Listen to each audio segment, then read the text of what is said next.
Welcome into the CHGO Blackhawks postgame show powered by ComEd. It's getting easier for your business to switch to electric vehicles. Learn more at ComEd.com/clean. Hawks and Penguins. Yeah, the Hawks lost 4-1. Who cares? Who cares? Connor Bedard's back. I'm Jay Zawaski. Mario Tirabassi. He's right there. You can see him. There he is. Hi, I'm here. Greg Boysen's at the United Center. He's going to join us in a little bit. He's also going to send in Connor Bedard's media availability, which should be coming in any moment, so you'll hear from Connor Bedard. We'd assume he would talk after the game. I would think so. Yeah. He's not spoken in a long time. But hey, it's been an exciting day. Results aside, we're going to get to the game. Before we do, make sure you smash that like button for us on the YouTube page. And by now, make sure you subscribe to the YouTube channel as well. Yes. And if you're a podcast listener, do us a favor, hit follow, hit subscribe, and then leave us a 5-star review on Apple Podcasts or Spotify. That goes a really long way, and it takes you 30 seconds. It's a great way to help us out and very, very quick to do. So please do that for us. So before we get to the game, maybe we've got some people that jumped into the game right as it started and didn't have the news. So early this morning, I think Elliot Friedman was the first to report that he's hearing rumors that Connor Bedard might play tonight. So we get to the game, or we're getting ready to go to the game. We get confirmation, and then Luke Richardson finally speaks and kind of gives detail as to what was behind it. So yesterday, Connor Bedard had a doctor's visit. They scanned the broken jaw, pretty much cleared that. They didn't have an official morning skate today, but they kind of ran him through the gauntlet, gave him some hits. Even I heard Luke Richardson talking that he delivered a few hits to Connor Bedard to make sure he was good to go, and he was good to go, and he's in the lineup. Yeah, and boy, what a difference!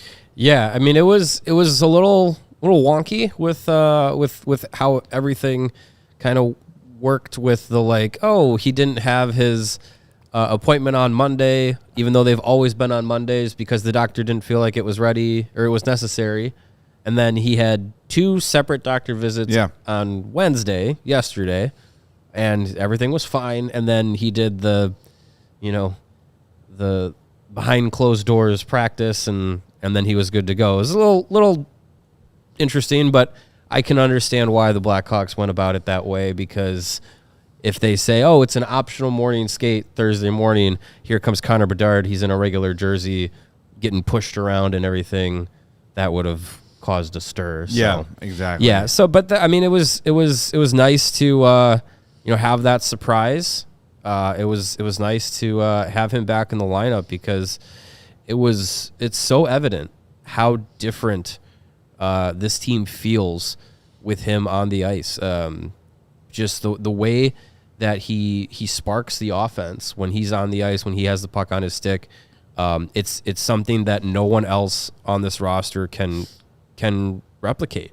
And I know Greg said it on Twitter, and it was pretty evident throughout the entire game. There's probably no one happier that Bedard's back than Philipp Kurashev, because even though Kurashev's been one of the better players for this team all season, but especially since Bedard's been out, you just saw the jump he had in his game because he was playing with Bedard again, and Bedard was setting him up, and vice versa. I know they're still a last place team, but having Bedard back is going to put a spark in this team, make it watchable again. We had pretty much a sold out building tonight. It's such a difference when he's around. Definitely. And I saw Greg actually has already sent in the video of Bedard, so we're going to get to that in short order here. But let's very fast. Before we do, we let you every game vote for the 4-star of the game. Here are the 3 stars of the game. Philipp Kurashev for the Blackhawks had a goal. Rickard Rakell had 2 assists for the Penguins. And Sidney Crosby, pretty good 12 years in a row with 30 goals. It's pretty good for Sid the Kid, and maybe we'll spend some time on him later. But here's a kid who came into the league with all the hype and has done nothing short of deliver and probably exceed expectations. Crosby? For his career. Oh, yeah. Yep. And people did not like Sidney Crosby at first because of the expectation, because of the hype, and all he did was like double birds.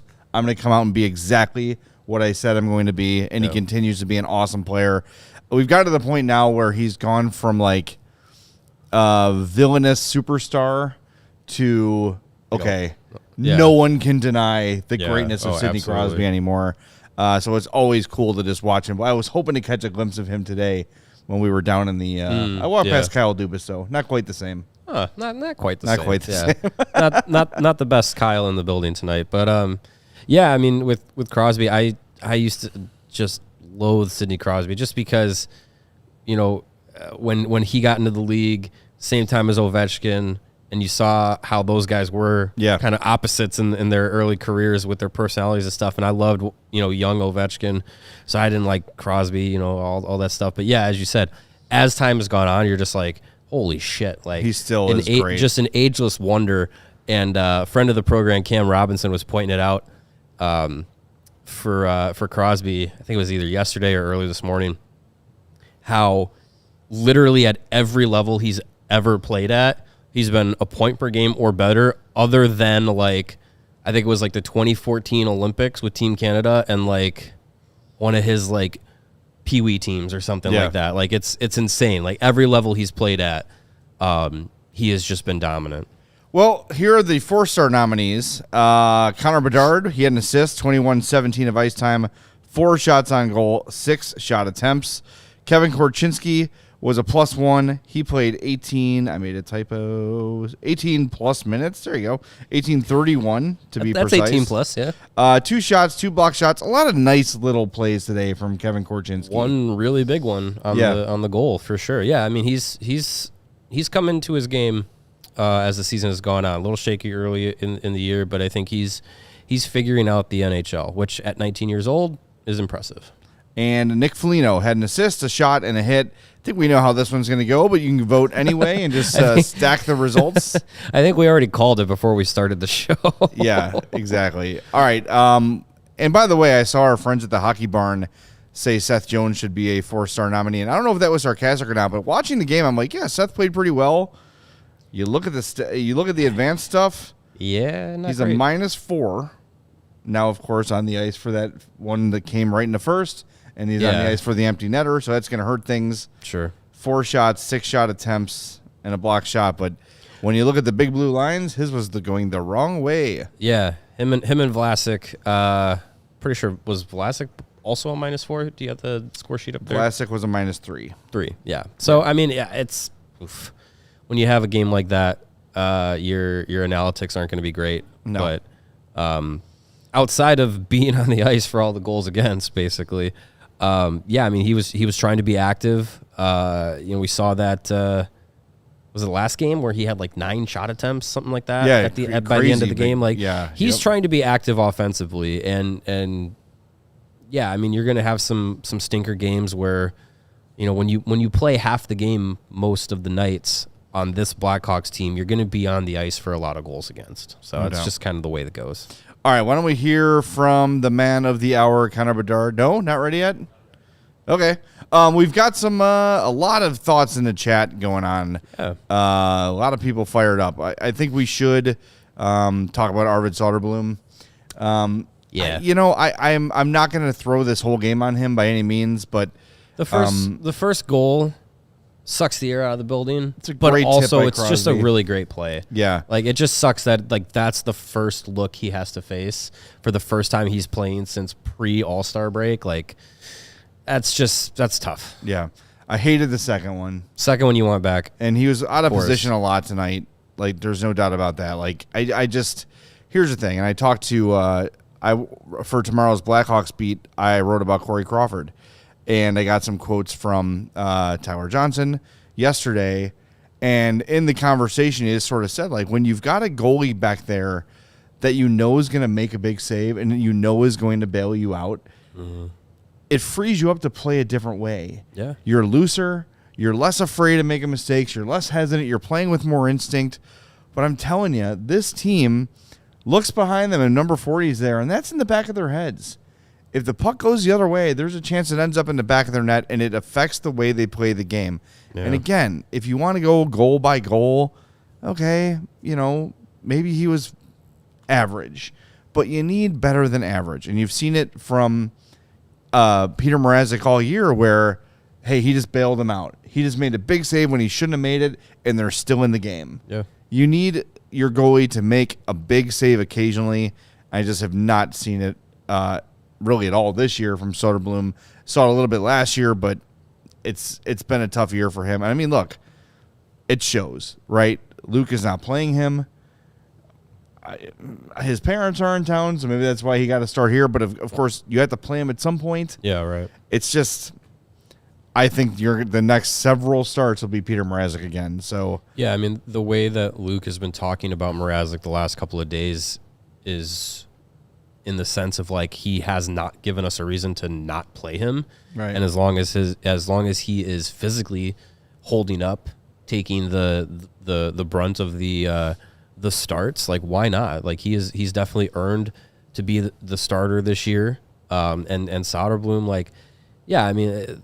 He gave up 3 goals. One you excuse. One you really wish you could get a save on it. But even the saves he was making tonight, they weren't crisp. They weren't great. There was a lot that it was just kind of like, the puck just happened to hit him, and he was able to make the save. But it just wasn't a confident looking guy. And yeah, I don't know. He's here again next year. Still under contract. It's goaltenders, young goaltenders. This is his second year in North America. It does take time, but I think based off of what he's shown this year, there's really not a lot of confidence that he's part of anything moving forward. So we'll see how the rest of the year goes. Maybe it's just one of those off years that you see guys have, and he bounces back next season. But I would definitely think that the backup position to Peter Mrazek for the 24-25 season is an open competition. Yeah, I think so too. Absolutely. All right, let's hear from Connor Bedard after the Hawks 4-1 loss to the Penguins. Let the riders in as well, please. Well, how'd you feel out there? Pretty good. I mean, obviously tough start with being out for a couple, but yeah, I don't know. I was pretty excited to get going, and energy-wise felt good. And yeah, it's good to be back for sure. Seemed like I said, the second period you really kind of find yourself again a little bit, maybe. Yeah, I think I felt decent in the first, just kind of a couple plays that it kind of happened and resulted in goals. But I thought our line in general kind of took a step in the second and third and created a good amount. Had you been targeting tonight all along to try to come back, or did it come about quickly after the doctor yesterday? I mean, like personally targeting, like probably earlier, but obviously you got to be safe and smart, and we got good people working, and trust them, and they told me I was ready to go today, so I was excited. How frustrating is it to be able to skate for so long? It's been like you've been on the ice for weeks now and not be able to play. Yeah, I think overall it's a positive thing because I've been skating for 4 weeks now, and felt confident coming in, because of that, I think, and but also you kind of feel normal, and it's like you're on the sideline, so that sucks, but I mean, I was fortunate to be able to skate and work out kind of the whole time, so I don't want to look at that as a negative. Can you put into words how much you missed it, Connor? I don't know. I mean, it's kind of just what I do all the time. So I want to play games. And, I mean, it's frustrating watching, and you can't be out there with your guys and try to help them win and go to battle with them. So it's what I love to do, and it's all I really want, so it's just nice to be back for sure. When you had that conversation with Kyle Davidson, if he asked you to be truthful about your status, did you feel like you had to convince him that you were ready? That's kind of personal stuff, so just kind of the conversation about how I felt, and I think they were really good with that, and just letting me make the decision, and not make the decision. Obviously, that was safe from everyone, but I felt like it wasn't one-sided at all. It was kind of, both of us having more of a conversation about it, and so I got a good relationship with him and obviously the coaching staff. So I was obviously grateful they let me go tonight. Did you have any jitters before the game started or anything like that?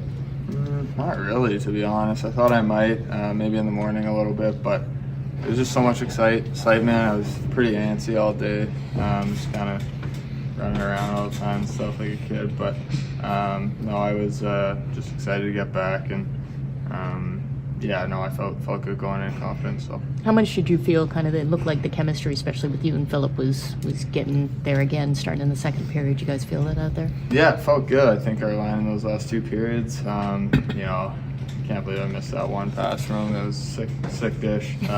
Nice save, I guess, but I got to kind of make a better shot. But yeah, I thought we created a good amount, and it's fun to play with him. He's a stud, and he's just getting better every game. It was even watching him, I think maybe he didn't have as many points kind of in a little stretch there, but he was creating so much, and his shots were crazy. So it's going in or he's getting a lot right now. So it's fun to watch him and play with him. You got to spend some time with Crosby at All-Star, even during the skills competition. What did two guys like you talk about?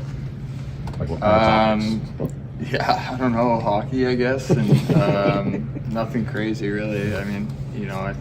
Getting to be with guys like that and everyone else, so it was a lot of fun, especially for me coming into the league and kind of watching these guys growing up. So I don't want to annoy them too much, but it's fun to be with those guys and compete against them. Did he give you any advice? I've answered this a lot of times, but I think just. There is Connor Bedard post-game today. A lot of people pointing it out in the chat. Very relaxed and chill and just kind of... He's probably got a lot of painkillers going on. No, I'm kidding. Yeah, I think he's probably some time away from us. Yeah. Was good for him, and he's come back and probably just happy to be back at the rink. So he's in a good mood. He's getting comfortable, too. He's starting to find his place in the room and, not so worried about being an overzealous rookie. Before he got hurt, we started seeing him really start to take control in games and kind of dictate things where early on he would kind of maybe defer a little too often, which is why, you never want to see him hurt, but especially when he got hurt, you're like, damn, he was really starting to pile up the points and really put good games together. He's feeling it. So, man, look, the first 20 was tough for him, but the last 40 were dynamite. He was outstanding. And I can't wait for Saturday now. Yeah. All right, let's knock out a super chat before we get to our first break and then bring in Greg Boysen. This one's from Edward First. Says, first game back after almost 2 months without playing as a rookie. Already the best player on the ice, not named Crosby. Yeah. It's hard to argue with that. He was outstanding. And look, like Evgeny Malkin's out there and Crystal Tang's out there and Erik Karlsson's out there. But in terms of players flashing and having those moments where you're like, whoa, like Bedard had a handful of those during this game already. So yeah, he's, he is, that's why he was, as hyped as he was coming out. That's why he's called a generational talent. It's why. This is the reason. This is not a surprise to anyone who watched him in junior and at the World Juniors and everything like that. They knew this is the kind of player he was going to be, and it's very exciting. Very exciting. You know what else is exciting? Chevrolet cars. Yeah. Ray Chevrolet is sharing their best offers all month long with their auto show sales event. Make your way to Ray Chevrolet on Route 12 in Fox Lake to join in on the savings. That's up in my neck of the woods. As one of the top-selling Chevy dealers in the Midwest, you'll always be able to shop one of Chicagoland's largest Chevy inventories. Plus, you can find the perfect tailgate vehicle at Ray Chevy because they're offering 0% financing for 72 months on new Silverados with over 100 available. And to top it off, they're pricing over 125 vehicles under $20,000. Seriously, guys. Seriously. All right, let's be serious. Get serious. Can pricing get any more affordable? I think not. No. Now, I know everyone loves the word free, and that's what you'll get this month at Ray Chevrolet in Fox Lake, a free oil change. All you need to do is mention CHGO when scheduling your oil change.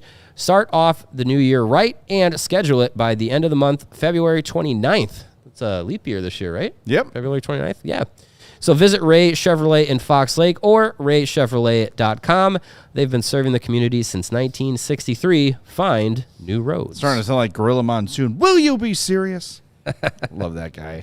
That's one for the old people in the crowd. I know who that is. Yeah. Well, and if you're getting a new car, you probably want to spruce up the house too, just blow it all at once. Get some new floors with Chicago Institution. Empire Today. You know it. 588-2300. The guy comes in, rolls out the carpet. Really easy. Really fast process. Yeah, it's amazing how fast they install. It is amazing. And with Empire Today, you know this already, Mario. I'm not telling you anything you don't know.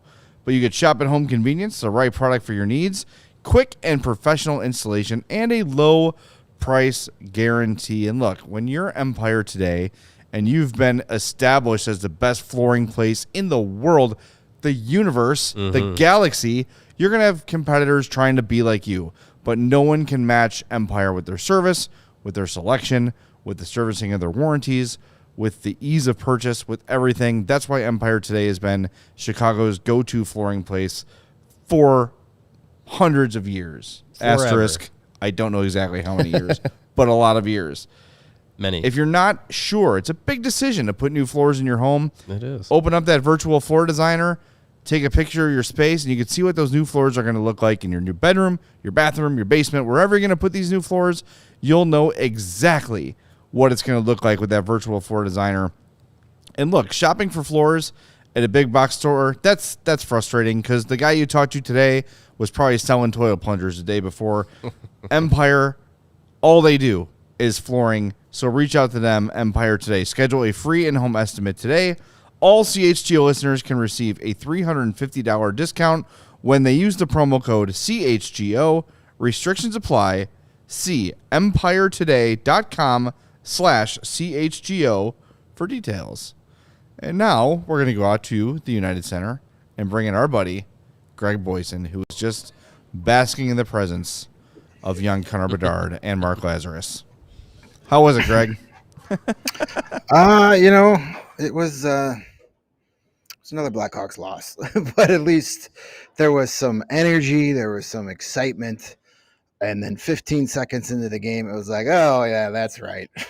Yeah, but obviously very good to see Bedard on the ice again. As the game got on, he got better and better. Him and Kurashev just dynamite tonight, and it was good to see. Obviously, drink, and it can only get better from here on out. Philipp Kurashev admitted the first couple shifts it was a little weird for him going back to the wing, and he found himself getting caught in the middle of the ice after playing center for quite a few games recently. But once he kind of got back into the swing of it, it worked well. And I tell you, he was just absolutely phenomenal tonight. I know all the attention was on Bedard, and I know Kurashev's really good game had a lot to do with the fact that Bedard was back. But man, I mean, Mario and I were talking during the game. It was like, Kurashev's the fastest guy on this team, right? And then Mario got frustrated trying to figure that out on the awesome NHL Edge website. But at least to the eyeballs, he's the fastest guy out there, and it certainly looked like it tonight. Faster than Nathan McKinnon, Jason Dickinson, my friend. Oh, it's not even close. He's different league. Yeah, you're kind of said it, Greg. Like, the result is very similar. If we were to tell you, yesterday this game's going to end 4-1, you'd be like, yeah, that sounds about right. Right. Yeah. But just the fact that Bedard is back and making things happen and having those electrifying moments and making Philipp Kurashev look great. I mean, clearly he makes such a massive difference in this game. And I know you can't say, well, if you take away the empty netter and you take away that goal 15 seconds into the game, the Hawks played pretty well. Why can't you? The Mario made that is, exact you can point, say that. actually. I said that. Yeah, I mean, but the reality is, if you only count the middle 58 minutes, it was a 2-1 game. They played okay, and Bedard, I think the first 20 was struggling, trying to find his way back. Things were a little bit off, and he was maybe trying to do a little too much. And then as he settled down, took a deep breath, those last 40, he was terrific. And it just, if nothing else, it gives us something to watch the rest of the year, because I'll tell you, these last few weeks have been tough. Mm-hmm. Because as tough as they played and as hard as they played for the most part, you knew no matter how much effort they put forth, maybe 2 goals. 1.2 goals per game in the 14 games Bedard was out. That's insane. So it's just something to cheer for and feel happy about. Yeah, that's where I'm at with it. Yeah, and I heard you utter it during the game, Jay. Just watching Bedard make some of these passes and moves on the ice. You said, like, God, I can't wait till there's some talent around him. Like, yeah, Kurashev is great. And we love Nick Foligno, but there were a couple plays. There was that play in the second period where it got passed to Foligno in front of the net, and he just couldn't quite handle it. If that's a Frank Nazar or let's dream big and a Leon Draisaitl on the other end of that pass, that's a goal. Yeah. Yeah. Yeah, and it seems like there's going to be some more NHL bodies coming back soon before the game. Luke Richardson said that Anthony Beauvillier should be getting back to full participation in practice. Close almost. Yeah, he said hopeful for tomorrow's practice that he'll be available. So there's another guy that you can put in that you're like, he's an NHL player, and then the lineup will shuffle accordingly. But I mean, as we get these guys back healthy, you get back to a pretty close resemblance to what the roster looked like at the beginning of the year, and it'll make things a little bit better. And with Bedard, it's about putting NHL quality talent around him, and this year, now that he's back in, it's let's have some fun. Let's have him go out there and do his thing. Let's make sure he doesn't get hurt again, and we'll ride out the next 28 games remaining. God, is that it? 28 games remaining. Yeah. And we'll just see how things go. And, you look at some of the guys that might show up in mid to late March, early April. Could be some intriguing future players there potentially. And, then we'll start looking at lottery balls and whatnot. Yeah. I mean, it's you could have Frank Nazar. You could have Landon Slaggert, depending on how deep they go in the college hockey, playoffs. But we'll see. Athanasiou might come back. Yeah, and Philip's asking if there's an update on him. Luke sort of updated it before the game today and said he's skating, but he's still kind of skating on his own, so he's a little bit away yet. Yeah. But Beauvillier sounds close. Like, I would be, but based on the way Luke was talking, I think he's probably coming back next week at some point. Yeah. Sounds like it. He said he was cleared for contact and should be a full participant in practice tomorrow. I believe they're going to practice. So you might see him back for that game back after the trip, the 1-game trip to Carolina. So next a week from yesterday, next Wednesday, I think against the Flyers, a game we all thought Bedard was going to come back. Is, I think, reasonable return for Beauvillier. Yeah, playing Saturday would be a pretty quick turnaround, and then, I mean, he could travel and play Monday, but if you want to make sure he's really ready to go, next Wednesday would be fine. Are you sending Luke Richardson? I know he's shorter than usual today, so we're going to play it with you here, Greg, and then we'll get some reaction on the other side. That's ready to go, Steven? Yes, it is. Sweet. All right, let's fire it up. Here is Luke Richardson after the 4-1 loss to the Pittsburgh Penguins. Look, it looked like as the game went on, and he started to feel more comfortable, shook a little rust off. Yeah, I think the line kind of found each other, especially by the second period. They really had lots of opportunities. We always loved him to shoot the puck a little more, but and he got unlucky a couple times with a broken stick at the wrong time. It just you never know when those sticks are going to break, unfortunately. But no, I thought he skated well, and I thought he had some pep in his stride. He looked raring to go. Obviously, they had a tough first shift. It was just a quick goal against. They just they got the fortunate of them there. But I thought as the game went on, they looked really good. And yeah, he looked confident on the power play. He looked confident out there, just like he always is, and made some really good plays. Unfortunately, we almost scored in the second period in the power play on the back door near the end. But we had some good sustained pressure that he was out for most of it. It looked like Kurashev had a little extra juice to him. Yeah, he was good. I think I think it was the Ranger game too. He was really skating, and even the first shift, the third period, we know we wanted to put pressure on him, and he was the first one in there and try and set the tone. So he's been. I'm glad he scored the goal. That was good. He's had some really nice assists lately. Playing well, but it was great to get that goal.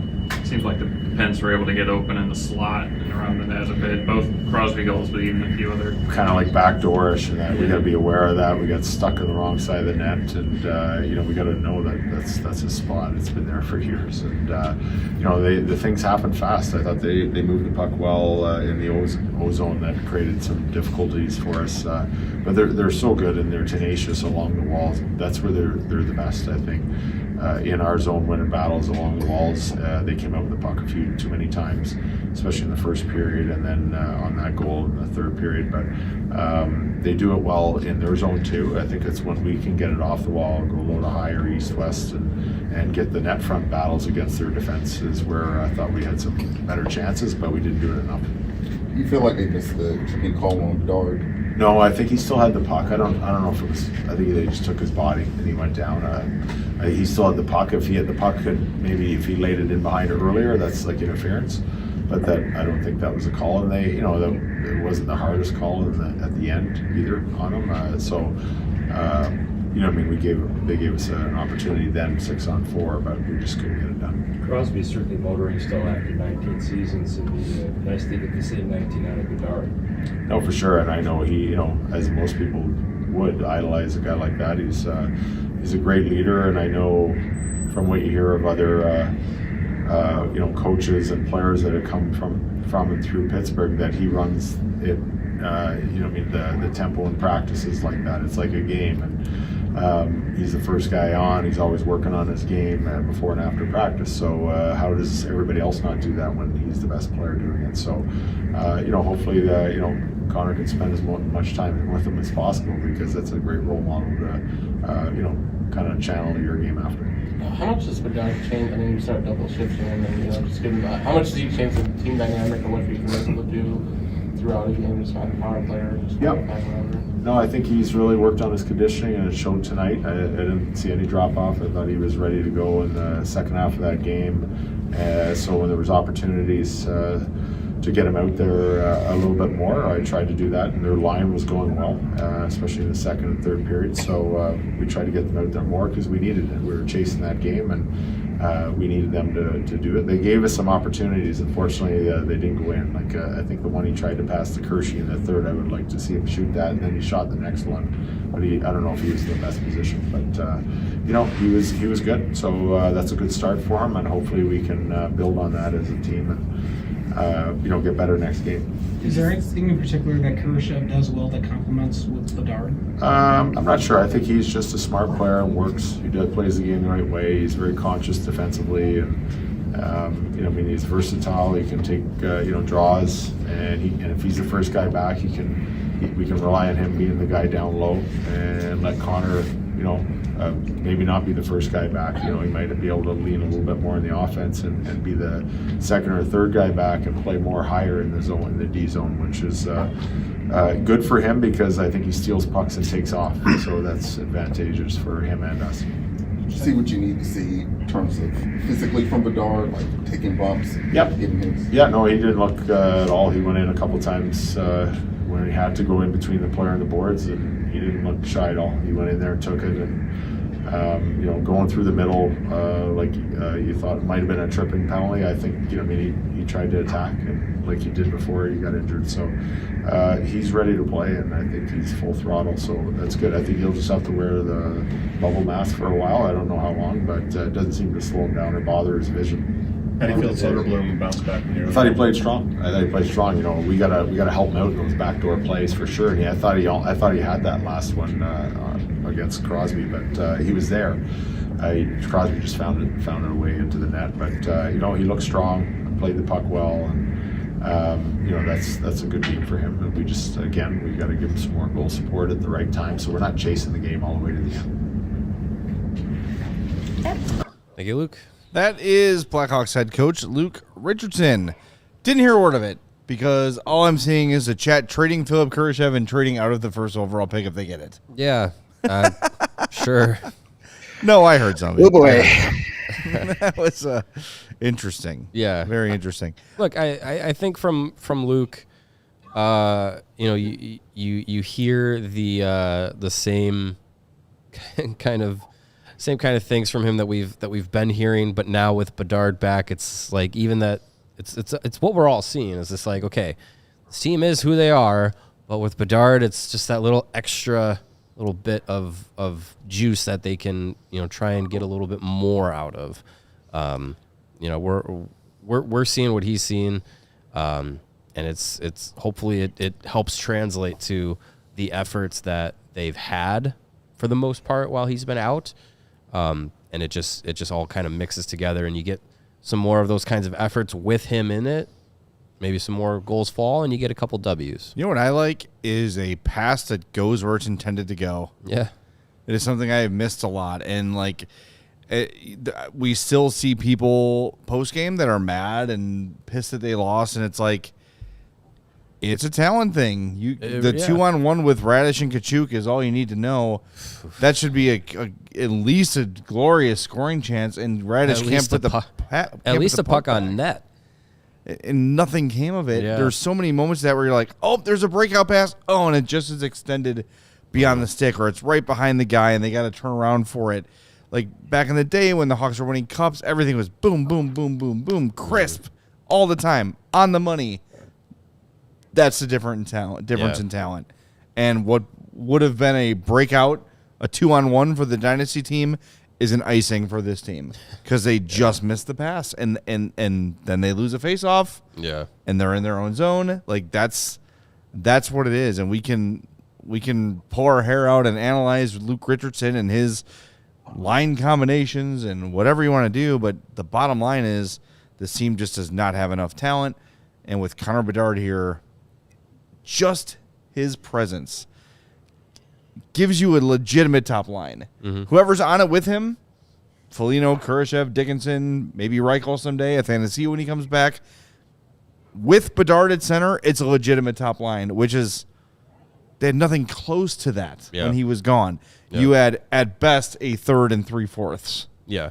You know, and now with him, you have a legitimate top line, and that's going to make a huge difference. And I mean, look, it's not, and we've seen moments of Bedard, even in this game, where you're like, that's not going to work, right? Trying to split two defensemen or trying to go cross ice, which led to that second goal. That should have been a penalty when he got tripped up. Yeah, I thought so too, because the stick was definitely there. But we've seen him try to do that many times, try to split two defensemen. Yeah. And it hasn't worked yet. It's going to work at some point.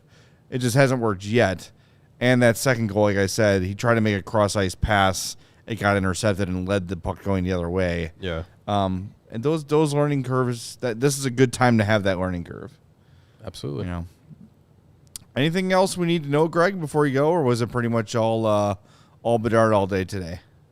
Well, before I give you a couple of humorous moments from the end of the game, just want to address something that a lot of people have gone into my mentions about today with Lukas Reichel not playing. A lot of people saying, well, why is Lukas Reichel getting scratched and Taylor Radish still out there every night? Because the bottom line is because this team has expectations for Lukas Reichel and not Taylor Radish. That's why there's more accountability for Lukas Reichel than some of these other guys that aren't going to be here when this team is good. So you want that. And he's being told to shoot the puck more, and he is not shooting the puck more. So he sits. It's not difficult to figure out what's going on here. I still like Lukas Reichel. I still think he's going to be a very effective player. But people say maybe it's the coaching that's the problem. Well, Luke Richardson can't follow him on the ice and shoot the puck for him. He's being told to do something. He's not doing it. He sits. That's the bottom line. I mean, look, so he knows how to develop Vlasic. He knows how to develop Korchinski and knows how to develop Bedard. But with Reichel, he doesn't know how. Like, it's, you know what I mean? Yeah. Like, that. It's not. It's very easy to make excuses for Reichel. The bottom line is he's not doing what he's told. And, yeah, Greg, you just said it. Yeah, he had an assist last game, which he picked up around center ice. Not taking it away. It was a nice pass, set up a nice play. Great. Right. But at the end of the day, you looked at his box score, 0 shot attempts. And look, people are saying, well, don't play him with Mackenzie Entwistle if you want him to produce. I get that. You can't have 0 shot attempts. That's hard to do. You look at Bedard, his first game back in 14 games had 6. Yeah, and you know, you say, oh, put him with Bedard. Well, he was there. He was given that opportunity and wasn't doing what was asked of him enough to keep that opportunity. And just because you're a first-round pick, just because you are supposed to be part of the future, doesn't mean that you're just awarded top-line minutes. Like, you have to go out there and put in the efforts consistently, play within the system that, you know, the Luke Richardson and the coaching staff is asking you to do. And, you know, as much as, you know, Luke Richardson has praised his defensive work from Reichel, you don't take him in the middle of the first round. Granted, this front office didn't do that, but he's not selected there to be a third line, fourth line defensive winger. Yes. Like that's not what he's there for. That's not what his skill set is. We've seen his skill set. What he did last year in the NHL and what he did in his time in Rockford, being an offensive guy, being a facilitator with the puck on his stick, that's his game. So as much as he has kind of worked to make his defensive game better, that's fine.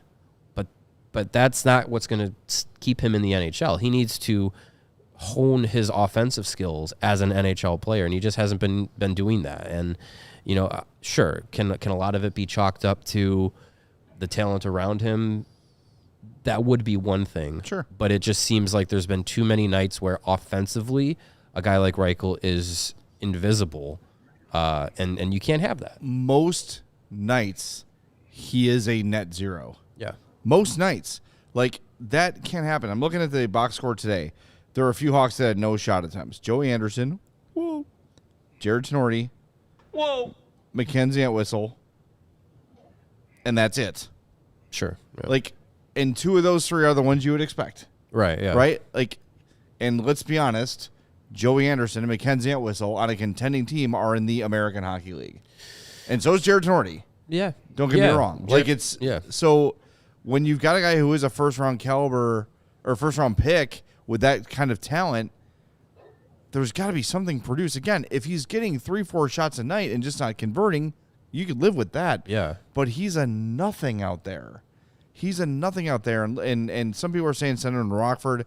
Actually, Luke was asked about that yesterday and basically said, we can't send him to Rockford because we need him here. We don't really have anyone else to call. Like, do you want to have Rem Pitlick here instead of Reichel?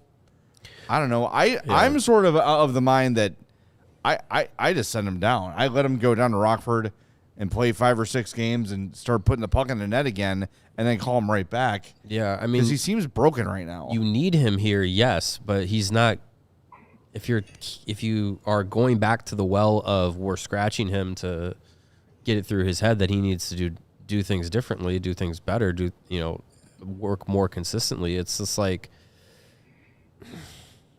is he doing anything that allows you to justify him still being here? I think going to Rockford, as much as it would stink optically, it's probably just something he needs. He needs to go back into a space where he can facilitate and be like, okay, honestly, it might come down to him going to Rockford and getting maybe an attitude adjustment, not from John Cena, but an attitude adjustment of like, I'm better than being in the AHL. Why am I here? Go out and prove it, and maybe spark that in him. They've tried everything else. Yeah. All right, what was the funny stuff you want to share, Greg? Right before I actually missed a couple. Connor Bedard deked me. He deked a lot of people on the ice. He deked me. I hit the stop record button, and there's actually a couple more questions. I thought we were done. And right after I realized I wasn't recording anymore, Mark Lazarus asked him if he had any trepidation on the ice, and Bedard looks right at him and goes, "I have no clue what that word means." So a little vocabulary lesson for the youngster tonight. And then when we were leaving the room, the locker room, and going down to the press lounge for Luke, Penguins general manager Kyle Dubas was standing there, and he saw all of us walk by, and he goes, "Wow, there's a lot of media here." And two thoughts came to my mind when he said that. I go, A, you were just in Toronto for the last whatever years. This is nothing. And B, it's freaking Chicago, Kyle. There's a lot of media here because it's the third biggest city in the country. Yeah. Did Kyle and Kyle have a showdown in the hallway? Yeah. No, but we know which one would have won. Kyle from Chicago doesn't take any guff from anybody. Kyle Dubas is tall, but I think Kyle from Chicago is scrappy. Is Kyle Dubas tall? He's taller than I thought. Kyle Dave. He's what, like 6? I would say just walking by him about today. my height. 6'2"? He's about my Is height. he really? Oh, okay. Yeah. He's about my height. But I was he's a weenie. surprised. So he's got the reach advantage. He's so weenie-ish on camera. Yeah. Yeah. But Kyle Davidson is much shorter than you think. People who have not seen Kyle Davidson. Kyle in person. Davidson's low to the ground. He'll just take the legs out and pump. Yeah, that's true. He's got the leverage. He'll come at you like a spider monkey. All right. Greg, thanks for everything. Thanks for the hustle getting Bedard fed in and Luke Richardson fed in. We appreciate it, man. Practice at 11:30 tomorrow. Enjoy that. I'm not going. And we'll talk to you Saturday. All right. Someone here is committed. I'll take care of that. Yeah, you're going to be committed if you go to do any more practices. Thanks, Greg. All That right, is boys. We'll Greg talk to you Boysen. Saturday. Follow him on Twitter at Greg Boysen. Great stuff from him as always. And you know what else is great stuff? And I think we can all agree on this. ComEd Energy? No. Well, yes, Oh, but that's okay. not specifically what I'm talking about right now. Yes. I thought we were going to have an organic conversation. We are about bacon. Bacon, yes. I mean, that's something we can today all they agree had on. baked potatoes at the little media dinner. Nice. I got some bacon crumbles. I'm like, this is good, but you know what it's not? It is not Charlie the Bacon Guy bacon. And it would have been a great night for pocket bacon had I known that there was going to be a baked potato bar. It would have been perfect. I would have brought my own from home, but no, I blew it. But if you want to get yourself some bacon from Charlie the Bacon Guy, it's super easy to do. Check out his website, charliethebaconguy.com. He's based out of Woodridge and makes craft bacon and bacon jams in over 35 different flavors. They're all naturally cured and free of preservatives. You don't want any of that junk in your bacon. All it is bacon and deliciousness. Those are the two ingredients. It's awesome. All of Charlie's products are vacuum sealed and they freeze up great. They last in the package up to 60 days in the fridge and a week after the seal is broken and 9 months in the freezer, longer than that. I've lost some bacon in the freezer and 9 I'm months. like, this is at least a year and a half old. Still good. It's fine. It's so good. The bacon jam, if you've not had bacon jam, what do you do with it? Anything. Put it on scrambled eggs, toast, a burger, crackers, grilled cheese. Just jam your hand in the bowl and just eat it with your bare put it hand. on a hot dog. It was really good. Yeah, There you go. anything, Yeah. man. I had a burger in Disney that was a tomato bacon jam burger. It was like the best thing I ate there. Nice. So go to charliethebaconguy.com. Here's some of the favorite flavors offered right now. Maple pepper, chorizo, French toast, honey chipotle, Cajun, jardinera, the raspberry chipotle, the Maui Wowie. Those are great. You can also check out the Bacon Vault on his website. It's all the flavors he's made in the past. If it's not currently available, give about 2 weeks and he'll make it for you. Just get in touch with Charlie. Very easy to do. The bacon jam flavors are the original, the bourbon, the mango habanero, and the cherry jalapeno. Let me tell you, that cherry jalapeno, I brought that to a party once and I set it down on the table for people to eat, and it was like a cartoon. Everyone swarmed and they walked away and the thing was just spinning with dirt coming out of it because it was gone in 10 seconds. And starting now, you can save 10% on your order at charliethebaconguy.com when you use the code CHGO at checkout. You can pick it up, which is the most efficient way for you, or he can deliver it to you, meet you halfway, or even ship it. He makes the bacon so you can bring it home. Again, charliethebaconguy.com, at charliethebaconguy on Instagram. Email him, charliethebaconguy@gmail.com. Get your bacon. It's delicious. I want some bacon now. I don't think we have to wait too much longer before we'll have some bacon. Yeah, I think he's coming next week, right? It's Tuesday, isn't it? I believe Hell Tuesday he is bringing Nick bacon. Foligno Day. Yeah. Oh, even better. That's perfect how that lined up, right? Boom. Hey, do you love CHGO? Yep. I hope you do. Usually. Because most of the time. We are growing the CHGO community here in Chicago, and we want you all to be a part of it. One of the ways that we want you to be a part of it is to come out to our events, hang out with us.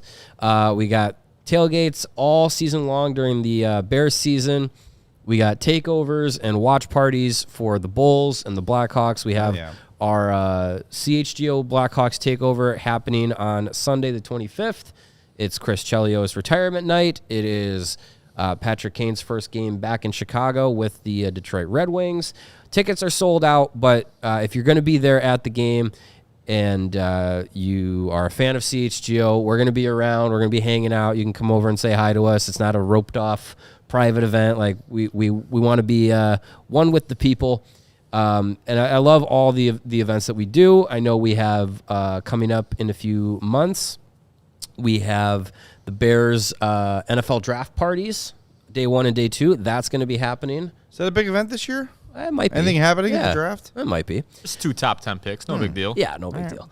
I know that we have, opening day is not too far away for the Cubs and the Sox. Spring training is getting underway. We had events last year for opening day for both teams. I would imagine we're going to be doing that again. And stay tuned. Some watch parties are coming up for us with the CHGO Blackhawks crew. So keep your eyes peeled to our social pages, and on the upcoming shows, we'll announce all those details coming up soon. But we're going to have some fun. Become a diehard. Go to allchgo.com. Click on that diehard tab. Sign up, and you get 20% off of all merch, all events. So if you become a diehard, you get a free T-shirt or hat upon sign up, and every year upon renewal. You get discount on merch. You can get decked out in all the cool CHGO swag that you want. You can come out to our events at a 20% discount on tickets. That's all good. And then you get access to our Diehards Only Discord channel, which we're getting really active in now. We'll do some overtimes. We'll jump in there during some games. Giving away some Ice Hogs tickets on there today if you jump in there. Yeah, Ice Hogs tickets. We gave away some Corey Crawford pucks from his jersey retirement for our new diehards, and you get access to all of the diehard only content on allchgo.com. The rebuild report from Greg and myself came out earlier this morning. You got your Blackhawks beat coming out tomorrow. So become a diehard, become a part of the CHGO community, help us as we continue to grow, and hop on the ride. Yeah, and we've got some great number 98 themed designs in our CHGO locker. That's true. So you can go check those out as well. We've got the 98 seal, like the NHL 94 design. We've got the future of the league. Lots of good stuff at chgolocker.com. So go check it out. Become a diehard. And if you're already a diehard, save on those great Hawks designs, with more designs to come in the near future. Soon. Yeah. All right, we've got some things to pay off here. Why don't we take our first trip in a very long time into back to a corner, Connor's Corner. Guys, I'm so excited for this. It's been so long since I've heard the music. I know. We've the needed song this in is. our I've life. been missing the song. I'm going max volume. We're playing it. Let's do Don't this. blow out the speakers. Oh, we're doing it. Nice. I feel like it needs more bass right now, though. Connor Bedard. He had an assist. How old are those Nuggets now? Yeah, they're getting rancid. 4 shots on goal, 1 fishbowl. I like that he's got Sandy the Cheeks. The Sandy Cheeks helmet Fishbowl. on. Beautiful. That's great. 21-17 of ice time. Really great last 40 minutes of the game for Connor Bedard. Cannot wait to watch this kid grow and flourish in this city. Yeah. It's going to be awesome. We're just at the very beginning, and it's very, very exciting. We also got to pay off the 4-star of the game, and you're never going to guess. I wonder who won that one. Yeah, this one was maybe our biggest blowout ever. Probably. With 92% of the vote. Wow. Oof. It's Connor Bedard. It's Connor Bedard and his fishbowl. I think he could have just not even, if he had a Lucas Reichel-esque game, he probably still would have won. But he did not have a Lucas Reichel-esque game. He was a major factor. Salute for most of the game. Good stuff from him, and I'm sure he will. If he's not a 3rd star most nights, he will definitely win 4-star many times over. Yes. My mic is just falling apart right here. Uh-oh. I'm all right. We're good. We're almost done. There you go. Well, hey, Bedard won the 4th star. He also won you the helmet tonight. It was very brave of you to pick Connor Bedard tonight in our Who's Your Hawk. Credit to me. Very brave. In my vast ocean of hockey knowledge, there were a lot of options today.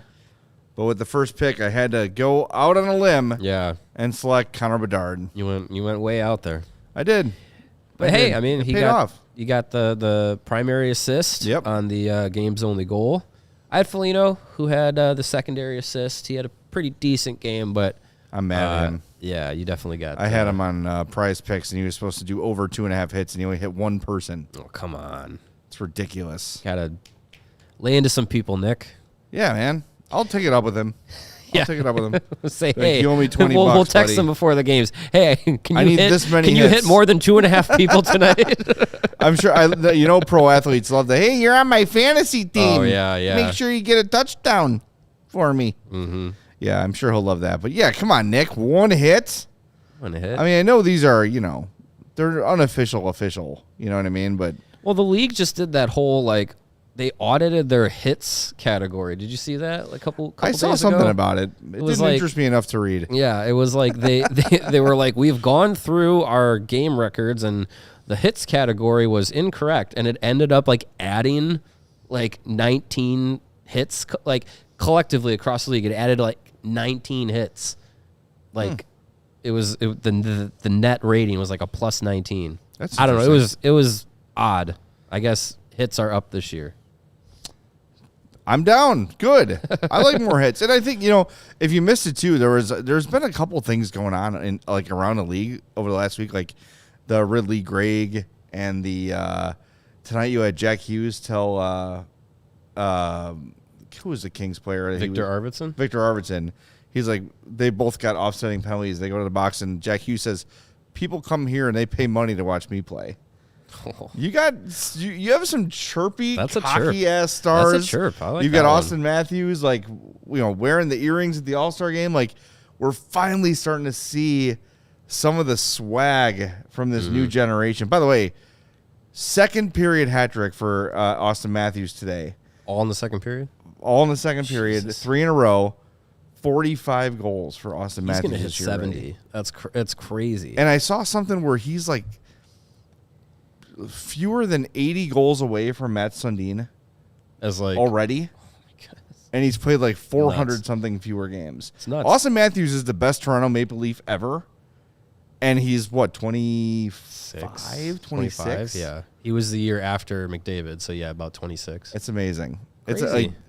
I know. If only they could have a defense and a goaltender. Yeah, I know. If only. I know. But it's funny, there is that NHL ad where it's the second golden age is here. And it's really true. We are truly living. You still got Crosby, you've got McDavid, you've got Matthews, you've got Connor Bedard now. Next year, you're going to have Macklin Celebrini for somebody. Fantilli's a really great prospect. Even Uri Slafkovsky is 7-game scoring streak. All of a sudden, figured it out, yeah. He's figuring it out. You've got Cole Caulfield. You've got the Red Wings finally being relevant with some good young players and adding good vets. The league is starting. The Hughes brothers are all awesome. All three of them are awesome. Yeah. The league is incredibly healthy right now. It's the most across the board talent that I think you could say the NHL has ever had. I think there could be an argument for 2 Mount Rushmore guys playing at the same time, Gretzky and Lemieux. And then you also had Messier, who even without Gretzky was amazing, one of the greatest of all time. You had incredible defensemen, incredible goalies in that era. And it's hard because I'm biased because that's when I fell in love with it. I always think of this like in terms of wrestling, like, well, the golden age is like Hulkster, Ultimate Warrior, Randy Savage, right? Where people probably your age would say, no, it's Rock, Stone Cold, Attitude and Era, Undertaker, yeah. right? Like it all kind of depends on where you grew up, but I don't think there's any argument right now that the league is, if it's not the best era so far, it's top 2 or 3. Yeah.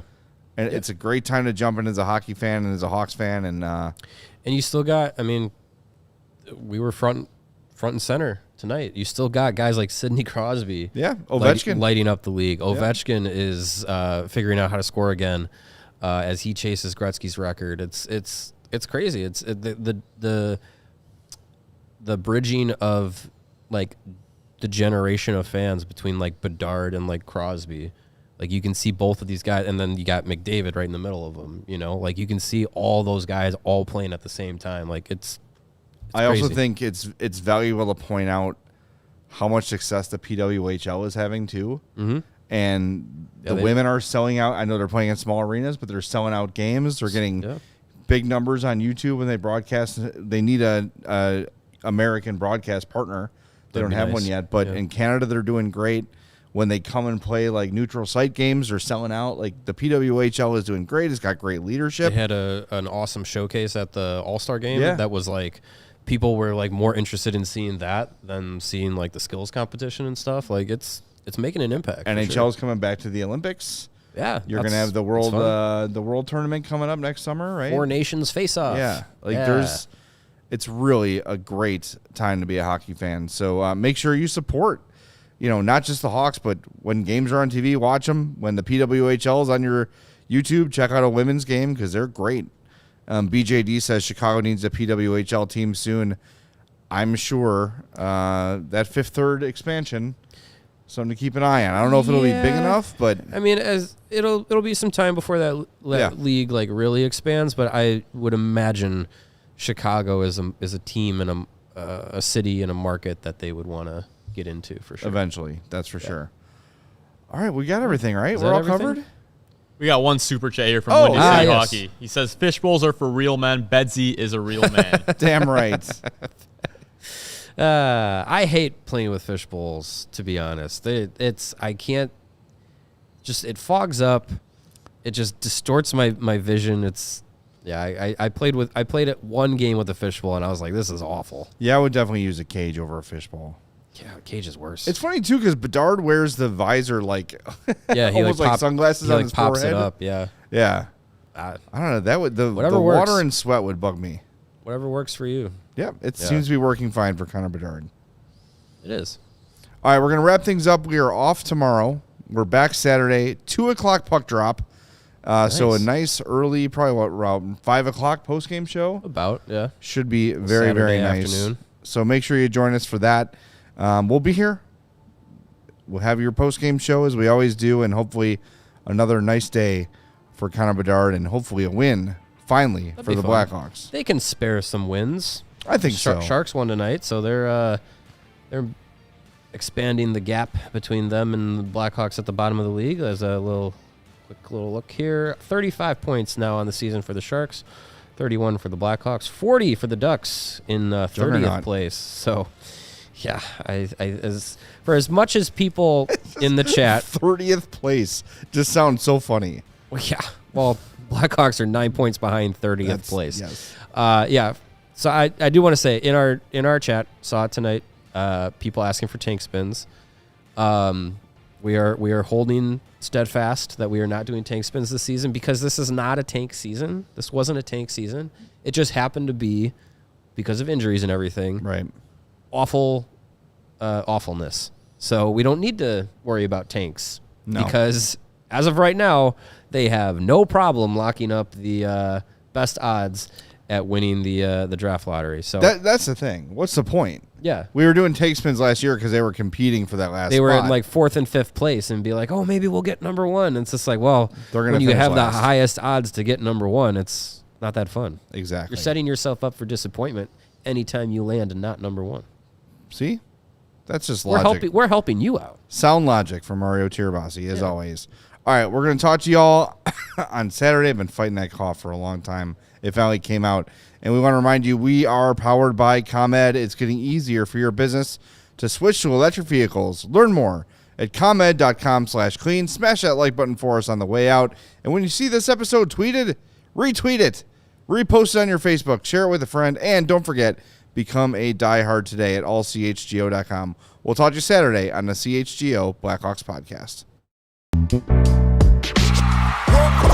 We all silly like the mayor.